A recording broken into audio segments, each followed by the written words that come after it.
रीत जल्दी ठीक हो जाएगी, देखना। बस एक दिन आराम करेगी और फिर से दौड़ने लगेगी। नीता आंटी, आप ठीक हो ना? गड़बड़ है ना गड़बड़? मुझे भी ऐसा ही लग रहा है। मुझे लगता है शायद इन्होंने तुम्हारा एक्सीडेंट देख लिया ना, इसीलिए घबरा गई है। राघव बेटा, हमें चांस नहीं लेना चाहिए।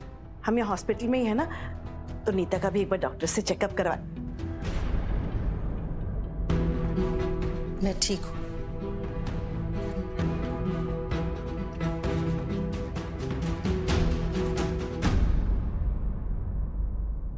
मुझे लगता है सब लोग कुछ ज्यादा ही परेशान हो गए हैं। राघव घर चले, वैसे भी डॉक्टर ने कहा है कि अब वो मुझे डिस्चार्ज दे सकते हैं।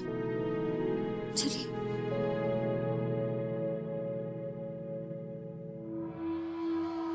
ये नीता ऐसा अजीब सा बिहेव क्यों कर रही थी? मैं आज सिर्फ पार्टी में इसलिए गया था ताकि उन्नति अपने भैया को विश कर पाए। तो इस बात का अगर आपकी बेटी को कुछ फायदा हुआ है तो उसकी खुशकिस्मती, पर मुझे अभी भी उससे कोई लेना देना नहीं है। ध्रुव, इतने से दिल में इतनी सारी कड़वाहट कैसे रख लेता है तू? देख, ये रिश्ते हैं, इनका मोल समझ, वरना ये एक बार हाथ से फिसल गए ना तो सिवाय हाथ मलने के कुछ नहीं रह जाएगा तेरे। चाची, सिर्फ मैं ही हमेशा रिश्तों का मोल क्यों समझूं? बाकी लोगों को भी तो रिश्तों की कीमत पता होनी चाहिए ना। रीत से ज्यादा रिश्तों की कीमत किसको पता है ध्रुव? इसलिए कह रही हूँ, तेरे दिल में जो ये करवाहट है ना, इसके साथ थोड़ी जगह माफी के लिए भी रख। नहीं करना है मुझे उसे माफ। नहीं है मेरा दिल आप लोगों की तरह बड़ा। बस हो गई बात खत्म।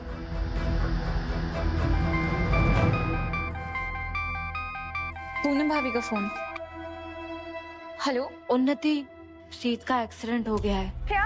शीत भाभी का एक्सीडेंट हो गया?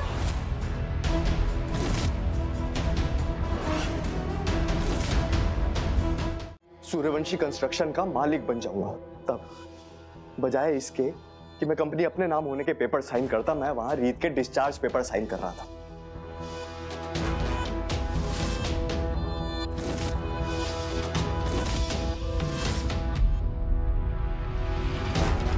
आप कहां खोई हुई है मां?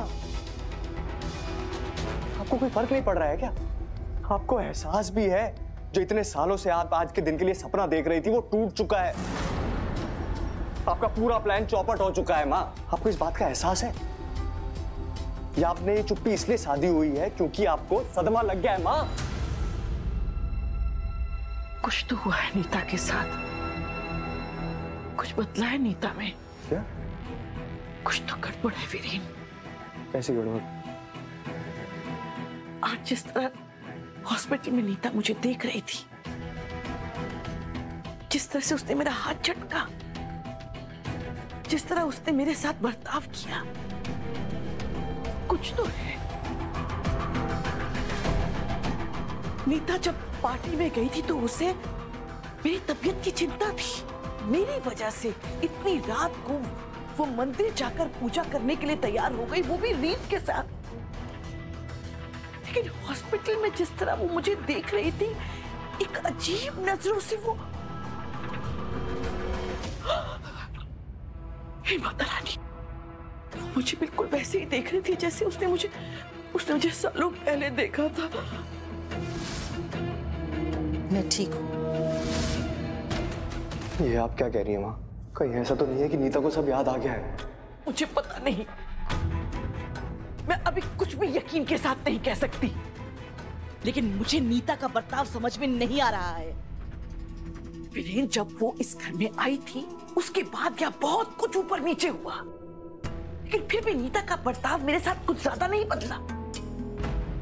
लेकिन आज उसकी नजरों में वही गुस्सा, वही विश्वासघात का दर्द देखा मैंने, जैसे सालों पहले मेरे दिए हुए धोखे की वजह से देखा था। ये मेरा वहम भी हो सकता है, लेकिन मेरी समझ में नहीं आ रहा कि अगर नीता को सब कुछ याद आ गया है तो वो अभी तक चुप क्यों है?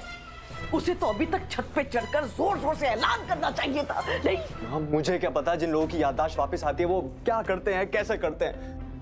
मैं बस इतना जानता हूं कि अगर आपकी बात में जरा भी सच्चाई है ना, तो हम बहुत बड़े खतरे में हैं। आपको पता लगाना होगा कि नीता चावला को क्या याद आया और क्या नहीं। और अगर उसे कुछ याद नहीं भी आया ना मां, तो भी ऐसा क्या है जो उसे आपको लेकर परेशान कर रहा है? क्योंकि बात चाहे आज की हो या सालों पहले की। राघव ने रीत को रोकने की कितनी कोशिश की ना, लेकिन रीत अपने घमंड में उसने किसी की नहीं सुनी। एक बार फिर तुम्हारी वजह से सूर्यवंशी खानदान के नाम पर कीचड़ उछाला जा रहा है, और जाने अनजाने तुमने हमारे मुंह पर कालिख पोत दी है। राघव और रोहित दोनों तुम्हारे ही बेटे हैं। अगर ये बात सबके सामने आ जाए तो लोग जो ये अटकलें लगा रहे हैं ना, सब बंद हो जाएगा। बताइए मुझे, कौन थी वो औरत जिसने रीत के पापा को फंसाया था?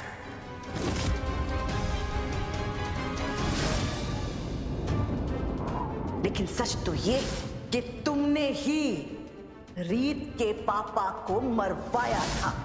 तुम खूनी हो। लेकिन जाने से पहले एक बात मैं आप लोगों को बताना चाहता हूँ। कोई तो है इस घर में जो तुम दोनों को अलग करना चाहता है। हे भगवान, शारदा सिर्फ मेरी ही गुनहगार नहीं है। उसने सिर्फ मुझसे मेरे बच्चों को नहीं छीना, उसने सिर्फ राघव और उन्नति को अनाथ नहीं किया, बल्कि उसने ध्रुव और रीत के सर से भी उनके पिता का साया छीन लिया। इतनी बड़ी गुनहगार है वो, और उसने सारा इल्जाम मुझ पर लगा दिया। उसके हाथ पता नहीं कितने मासूमों के खून से रंगे हैं।